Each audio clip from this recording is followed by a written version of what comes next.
حضرت عمر दिन को तख्त हुकूमत पे बैठते थे और उनका तख्त को सोने जबरजद का नहीं था, मस्जिद नबवी की चटाई थी और सारा दिन वहां बैठ के लोगों की बातें सुनते। और जब रात के अंधेरे गहरे होते उमर भेष बदल के मदीने की गलियों का गश्त करते। कहा तुम्हारे घर से धुआं निकल रहा है और बच्चे रो रहे हैं, उनको खाना क्यों नहीं देती? कहने लगी उमर की जान को रो रही। उमर के पांव तले से जमीन निकल गई। कहा क्या हुआ? कहा 3 दिन से हमारे यहां खाने के लिए कुछ नहीं है, रोजाना बच्चे रोते हैं और मैं हंडिया के अंदर पत्थर डाल करके नीचे से आग डालती रहती हूं कि बच्चे इंतजार कर करके सो जाएंगे, कम वक्त सो भी नहीं रहे और वो पत्थर पकेंगे भी क्या, और मैं उमर की जान को रो रही हूं। हजरत उमर का कलेजा दहलने लगा। फौरन पलटे, वापस बैतुल माल में आए, घी का एक कनस्तर लिया, आटे की बोरी ली, मिर्च मसाला जात बहुत कुछ उठाया, अपने कंधे पे रखा, बोरी अपनी कमर पे लादी। उमर बैतुल माल से निकले तो आपके खादम असलम ने देख लिया, आगे बढ़ा, कहा मेरे आका मैं उठाता हूं। उमर की आंखों में आंसू है। कहा असलम कयामत के दिन मेरा बोझ उठा लोगे? कहा कयामत के दिन तो अपना अपना बोझ उठाना पड़ेगा। कहा उमर को आज अपना ही उठाने दो। हजरत उमर वो घी का कनस्तर और वो आटे की बोरी सर पे उठाए हैं और उस खातून के घर जाते हैं और दस्तक देते हैं। वो जब देखती है उसकी जान में जान आ जाती है। कहा जल्दी जल्दी आटा गूंदो, और उमर सब्जी काटने लग जाते हैं। हजरत उमर रज़ी अल्लाह ताला अन्हो सब्जी तैयार कर देते, उधर आटा गूंद जाता है और फिर ऊपर चूल्हा रखा जाता है, चूल्हे के अंदर आग रखी जाती है, वो खाना पकाने लगती है, आग बुझती है। तारीख ने लिखा है आग बुझने लगती है, उमर झुक करके फूंके मारता है। उमर झुक झुक के फूंके मारता है। खाना पक गया और बच्चों के सामने खाना रख दिया, बच्चे खा रहे हैं। अब बच्चे रो रो के निढाल हो चुके थे।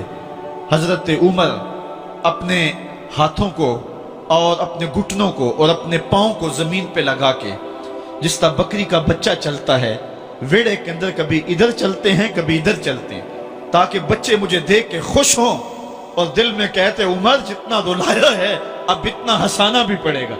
तो कभी उमर अमीरुल मोमिनीन, ये मैं किसी आज के जो है वो लोगों के वोटों पे मुंतखब होने वाले हुक्मरान की कहानी नहीं सुना रहा, मैं उस उमर की कहानी सुना रहा हूं जो 23 लाख मुरब्बा मील का हुक्मरान है, आधी दुनिया का बादशाह है।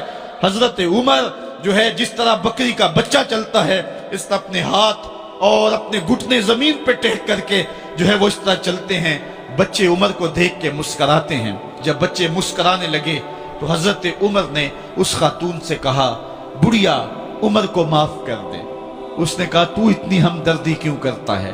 कहा उमर बेचारा बड़ा फंसा हुआ है, फिक्र है उसको यरमूक को, फुस्तात हुलवान की, जब फतह है मिस्र तो तैयारी है ईरान की, आते जाते वफद से मुलाकात भी करता होगा और शब को मालूम हालात भी करता होगा, कांटों में उलझी हुई बेचारे की जान है, नींद उसको भी आती है, आखिर वो इंसान है, मेरी बहन उमर को माफ कर दे। उसने कहा नाना उमर की बात मेरे सामने न कर, कयामत का दिन होगा, उमर का गिरेबान होगा और मेरा हाथ होगा। जब उसने ये बात कही तो उमर बर्दाश्त न कर सके, बच्चों की तरह बिलक बिलक कर रोने लगे। कहा वो बदनसीब उमर तेरे सामने है, आज ही कहला जो कहना है, कयामत के दिन मुझे माफ रखना। उसने कहा तू उमर है? कहा बदनसीब उमर तेरे सामने खड़ा हूं।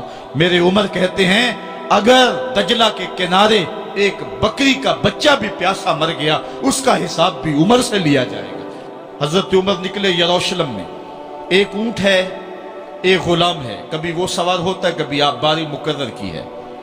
जब करीब पहुंचे यरूशलेम के तो उमर की बारी नकेल पकड़ने की और गुलाम की बारी ऊपर सवार होने की आ गई। गुलाम ने कहा आका मैं मर्जी से अपनी बारी छोड़ता हूं, आप आ जाएं, दुश्मनों के मफतूहा इलाके में आ रहे हैं, ताजा ताजा इलाका फतह हुआ है, इस्लाम की शान व शौकत जाहिर हो। उमर ने कहा इस्लाम की शान व शौकत ऐसे जाहिर नहीं होती है, अपनी बारी पे तुम बैठोगे, अपनी बारी पे मैं बैठूंगा। लोग मुंतजर खड़े हैं, दूर से जब देखा कहा इसकी हैबत से कांपते थे हम, ये तो कोई हबशी लगता है, रंग काला है, होंठ मोटे हैं, इससे तो ज्यादा हसीन इसका गुलाम है जो आगे आगे चल रहा है। حضرت ابو عبیدہ نے کہا دھوکہ کھا رہے ہو، ہمارا آقا وہ نہیں ہے جو اونٹنی کے اوپر سوار ہے، ہمارا آقا وہ ہے جو لگام تھامے آگے آگے چل رہا ہے۔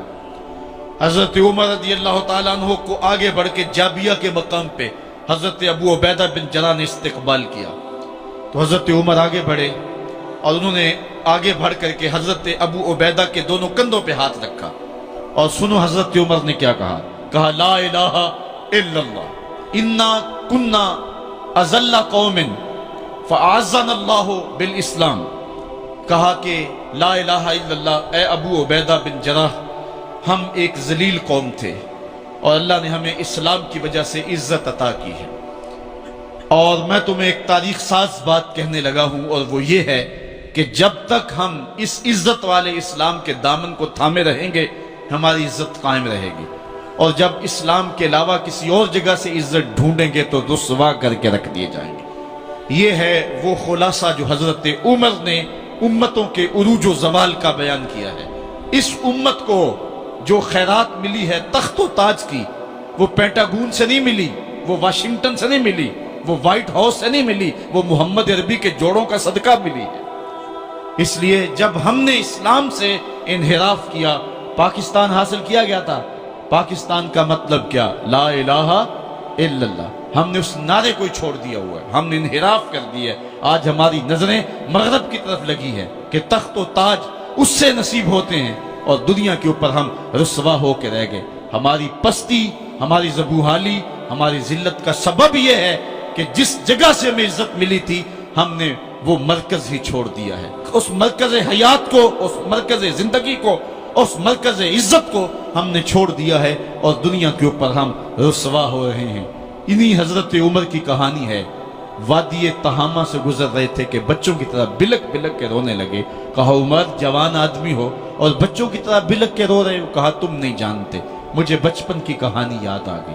کہا کیا کہانی ہے؟ کہا یہی عرض تہامہ تھی، میرے باپ خطاب نے مجھے 5 اونٹ دیے تھے، کہا انہیں لائن میں کھڑا کرو سیدھا۔ میں آگے والا سیدھا کرتا تھا، پیچھے والا ٹیڑھا ہو جاتا، پیچھے والا سیدھا کرتا، آگے والا ٹیڑھا ہو جاتا۔ میرے باپ خطاب نے مجھے بڑا مارا۔ کہا ایک عرب کے بیٹے ہو کہ تم سے 5 اونٹ لائن میں کھڑے نہیں ہوتے؟